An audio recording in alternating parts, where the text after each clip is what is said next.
Our reading this morning is an old story of a father. In the first book of the Hebrew Bible, we read a story from the life of the man seen by many as the father of all, Abraham. Abraham was a traveler. During his life, he moved from one place to another, always encountering people of a culture different from his own. One day, he and Sarai, his wife was not yet called Sarah, were camped under the shade of the oaks of Mamre. That afternoon, he was sitting at the entrance of his tent during the heat of the day. Perhaps it was a day much like yesterday, hot in the afternoon, but almost cool under the shade of the trees. As he sat there, he looked up and saw 3 strangers. Instead of looking at them suspiciously, he ran out of his tent to greet them. He even did more than that. He bowed to the ground, and I imagine he said, "Welcome," for that word is always said when one meets a stranger in that part of the world. He went on to greet them with an honorable title, "My Lord, if I find favor with you, do not pass by your servant." He wanted these strangers to stay. He asked that water be brought for them to wash the dust off their feet. He invited them to sit under the tree and relax, and he even said, "Let me bring a little bread that you may refresh yourselves, and after that you may pass on, since you've come to your servant." And so they said, "Do as you have said." It is a bit surprising that they didn't say, "Thank you, we are tired and dusty, we'd love to sit under that tree and wash our feet." But Abraham did not stop there. He rushed to get Sarah and asked her to make cakes with 3 measures of choice flour. And Abraham ran to the herd and took a calf, tender and good, and gave it to the servant, who hastened to prepare it. This must have taken several hours, but finally he took curds and milk and the calf that he had prepared and set it before them. And he stood by them under the tree while they ate. After this, the 3 men gave him a great and surprising blessing. But today, let us think of Abraham's gift. Let us think of how he welcomed strangers. How do we welcome the strangers that pass by our tent on a hot afternoon? Do we ask them to stay?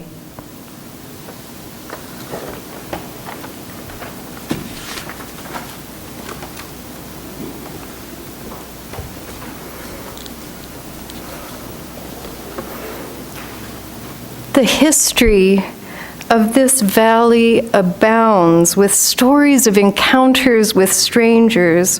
One of my ancestors recounts the story of a stranger who spent the night and left a variety of bed bugs in his wake.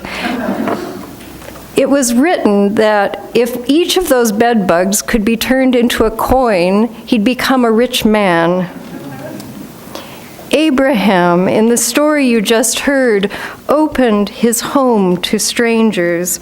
Later, he understood that these strangers were angels. Our religious ancestors were nomadic people, tent dwellers who could not lock themselves away from strangers. I wonder if their vulnerability, have you ever slept in a tent with no one around? That inability to lock doors facilitated a culture of hospitality. It is as if the lack of doors could open hearts as well. Our present culture is more agrarian-based than nomadic, and our penchant for owning land, building houses, and farms tragically displaced nomadic people. We put up fences to keep people from simply walking across our property. We put up signs, no trespassing. We meet strangers when we walk out into the world much more often than we invite them into our tents. And traditionally it has been, at least it is in my family, and this is Father's Day, it has been our fathers and grandfathers who stepped out into the world, crossed seas, fought wars, scrambled down gold mines, and encountered people outside their home and the cultures into which they were born. Men from my family were called on missions to far corners of this earth, and they enlisted to fight in wars. Our fathers, grandfathers, often whether they wanted to or not, were called to leave the life they knew and venture into the unknown. They stood on the edges of life, looking down into the possibility of death. And they brought back experiences and memories that changed our lives, the lives of their offspring. My grandfather Willis left Wyoming, where he had spent his whole young life, to be a soldier in France during World War I. He fought in 4 major battles. He fought in the trenches.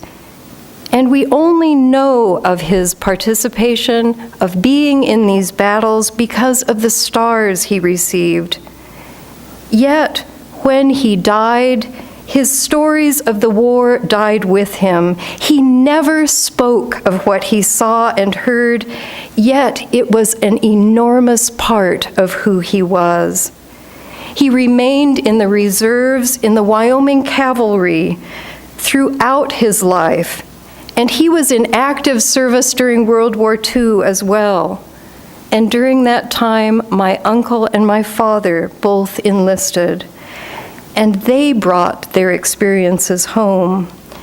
Just when my father was here this week, he talked of being a sailor at age 17 on a supply boat that rode the waves like this. He was seasick the entire time. But I have wondered about this time, this beginning of his introduction into the world.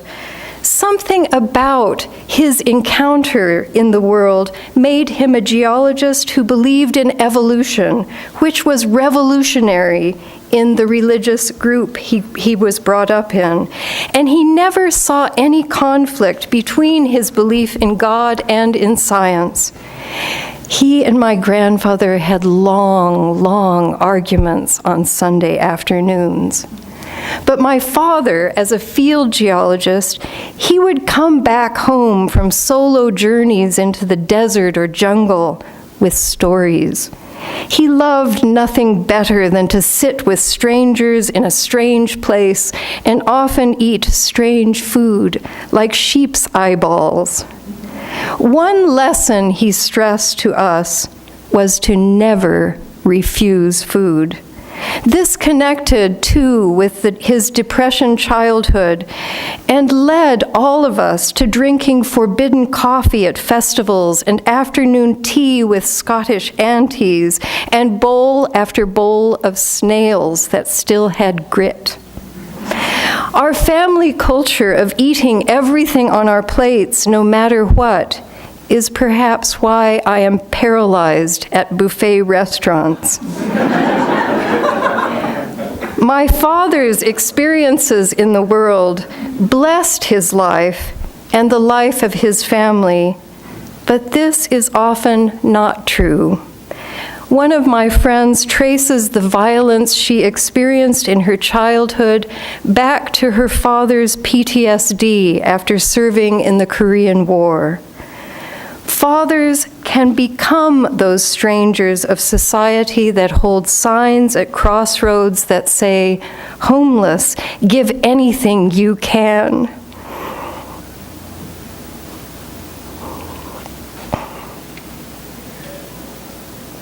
In the Huffington Post, we read that more than 1 million veterans are at risk of becoming homeless, while tens of thousands of former service members are already living without shelter. In fact, 1 in 7 homeless people previously served in the military. This was in a report from December 2011. The fathers who venture out into the world for whatever reason also bring their experience with them of being fathers. The story of one father that changed my life is that of Manuel Jesus Cordova Soberanes. Already I have told you parts of his story. He is one of the thousands of people who usually remain nameless, who attempted to cross the border between Mexico and Arizona each year. In 2007, he undertook the dangerous journey because he was a father who wanted to provide a better life for his children. And when he had almost reached safety, he found a young boy by the side of the road whose mother was dying in a car that was overturned only a few feet away. The boy was shivering in the cold November night. Manuel soon realized that if he did not stay, the boy would die. No one was around. No one would have known that he just left the boy.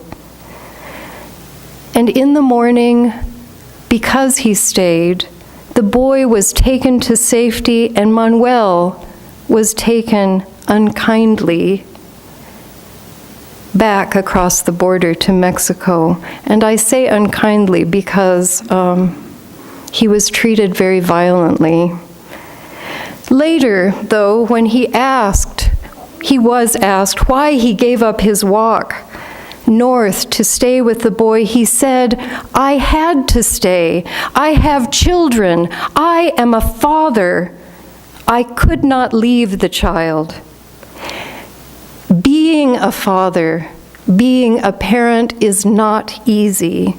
The depth of their love for their children sometimes calls men to interrupt their own lives and take a different path, as Manuel did. For the past couple of days, one story of a father has taken hold of my heart. On Friday, Brenda Voizard forwarded me a message from Outreach in Ogden about a father traveling from Oregon across this great country to tell his story of being a father. He is with us today to tell that story. He is a traveler among strangers. And we are in the tent like Abraham. Let us welcome him to our place. Let us welcome Joseph Bell.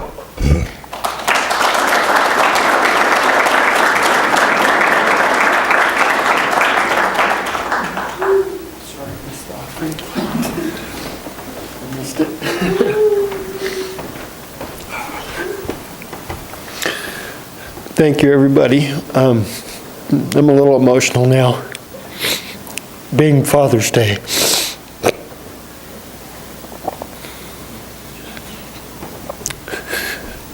Give me a moment.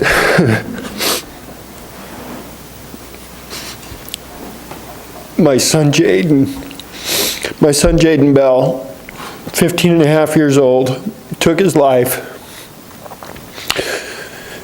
January 19th of this year. He went to the playground with a rope and hung himself. My son was gay. His family accepted him at home and loved him dearly. He was accepted by both his brothers and sister, mother and father, had this supportive outside family members. But being in a small farming community, he wasn't accepted by boys his age at school. My son was very proud of who he was. Jaden come out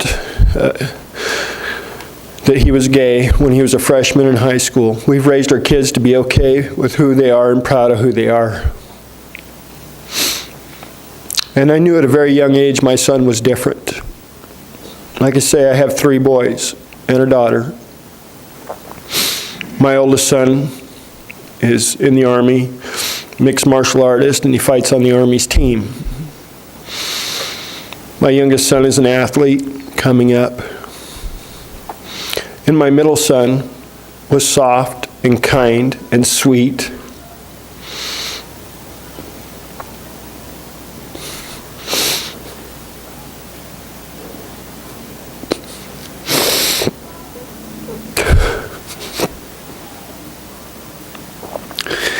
Anybody that knew him loved him. He had a beautiful smile. He was always would compliment you. He'd always tell you, your hair looks nice, or I love that dress, or I love your smile. He would always compliment to make other people feel good. That was his way of loving.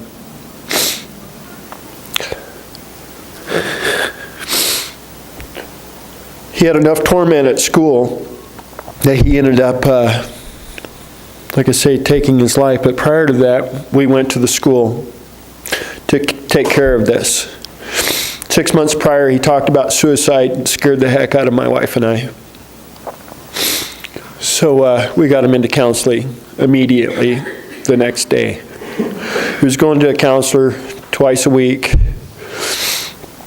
And from there, it was once a week, and then once every couple of weeks, and he was at once a month. And he was a cheerleader. He come to me as his sophomore year and told me, "Dad, I want to be a cheerleader." I about fell out of my chair. It's like, "Are you sure, son?" "Yep, that's what I want to do." "Okay." So we supported him in that. I was very proud of him. I'd go to as many games as I could. I didn't see the heckling while I was there, but I think the students knew when Dad was there because I'd always sit in front of him. But when I wasn't there, it was really hard for him. In PE, it was really tough for him. And the school shied away from taking care of the problem. And there's more to the story. I only have so much time. How much time do I have? Okay. Yeah. So my son, he was always quiet. He wouldn't talk a whole lot about the trouble he was having. When he would get home, I think he didn't show it much because I think that was his safe place. He felt good. He'd come home and smile for the most part. So we didn't really understand that until 6 months prior. Like I say, he was talking about it then, and so we knew things were getting tough. He started getting into more trouble. He got an MIP, which is minor in possession of alcohol. These are things totally out of his characteristic. But we know now that he was self-medicating himself, trying to fit in and, do what kids do when they're young and having trouble. Anyways, my wife called the school. Like I say, Jaden was having trouble. My wife called the school, and we set up an appointment. It took a whole week to get in to the counselor. Once we got in there, my son had 3 kids that were really, really bad to him. And so he went there to give the names, and he tried to give the names 4 or 5 different times in the our meeting. But every time he would go to give the name, the counselor would cut him off and say, "Jaden, are you sure you want to give the names? This is only going to cause you more trouble." And these are things that my son had told me 6 months prior. I wanted to go to the school. But Jaden was saying, no, Dad, no, it's going to cause me more trouble. Well, I wish I wouldn't have listened, but I was trying to respect my son, take care of my son. But I failed. Anyways, like I said, this went on 4 or 5 times. Jaden, you can go to a different school, the counselor said. You can go to Cove, Union, Ambler. Try to push him off to a different school. Like it's going to be different at any other small school for a gay child. Finally, last 5 minutes of it, I said, my son is ready to give the names. So my son gave the names of the 3 boys. There was a lot more, but 3 of them were real bad. Well, a week prior to that, my son got caught smoking at school. He had an in-school suspension immediately. As soon as he was caught, he was taken to the principal's office. Well, then here we have 3 boys my son gave the names of. And this is Friday after school. The next Monday, my son comes home from school and I ask him, how'd things go today? Oh, all right. Well, what happened? I don't know. They didn't tell me anything. All right. Tuesday, the same thing. Wednesday, the same thing.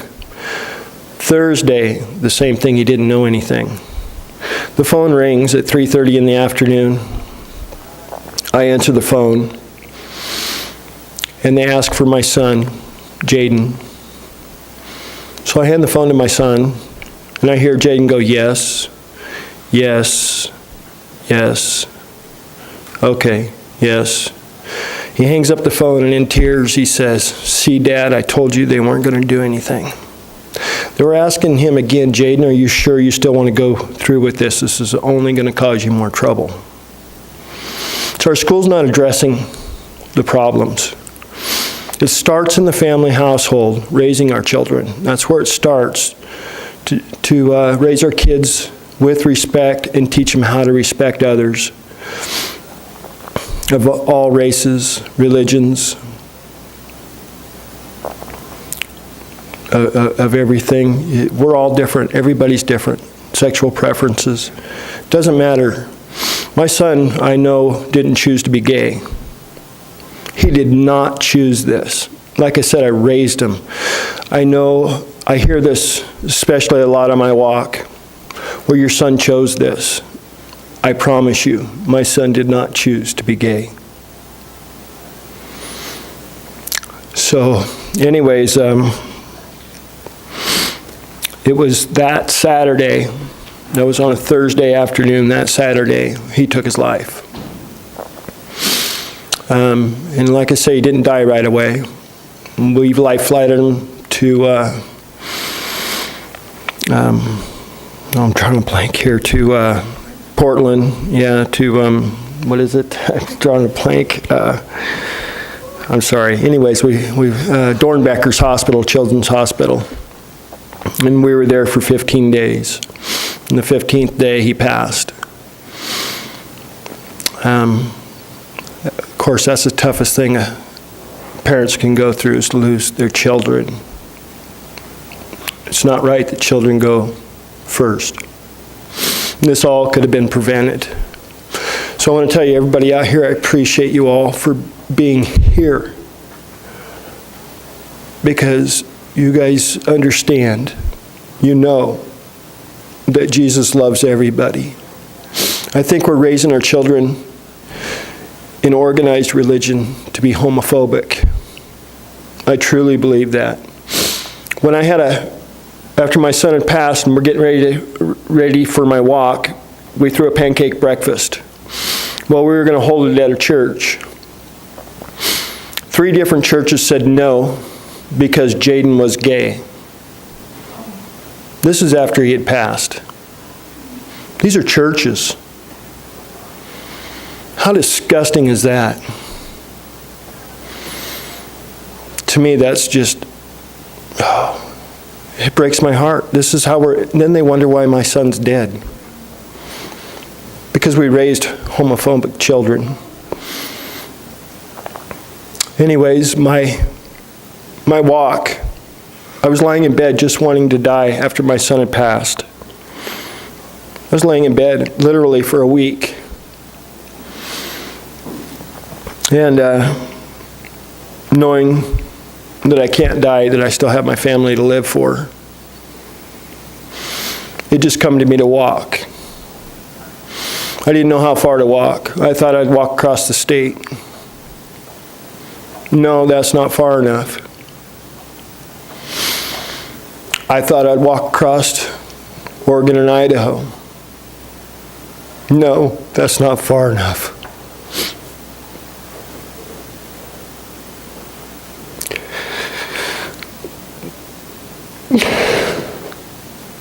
I knew I had to walk across the country.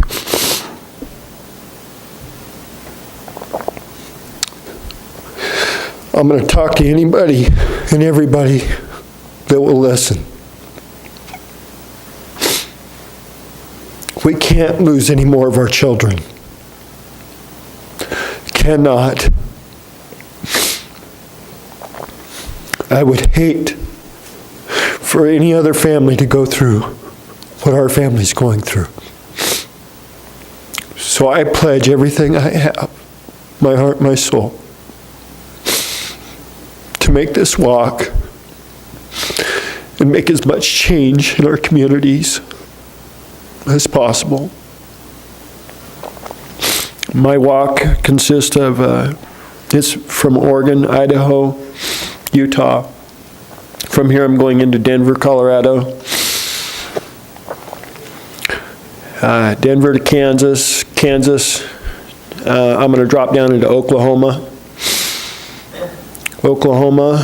to Texas, then Louisiana, and all across the south there. Hit Florida, and back up the East Coast.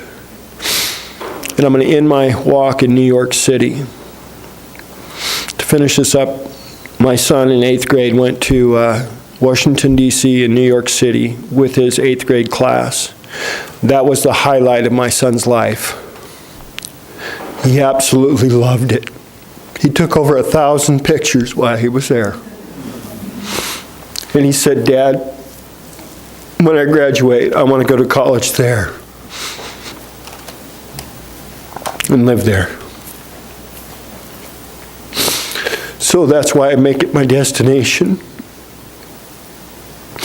Ultimately, what I would like to do is raise enough money on my walk to be able to have a life-size bronze statue of my son put in New York City, like at a P flag, or, somewhere like that, standing there.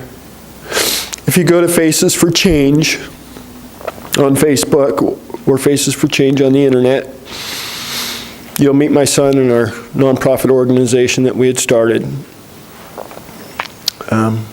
I'm so proud of my son, and I would love to share him with you. So if you'd like, please find the website and meet him.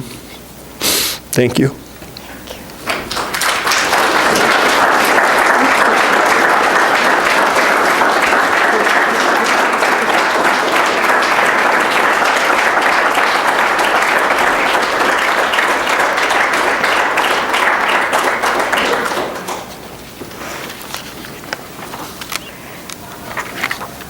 When I spoke with Joe just last night about coming and talking with us, he expressed concern that he would simply be preaching to the choir. He wanted to talk with people whose hearts might be changed by his story. And when I couldn't find him a more conservative place for his message today, it was pretty late to get somewhere. I reassured him that although it was true that we are already convinced that his story, we are already convinced of what he is saying, that his story would inspire us to action.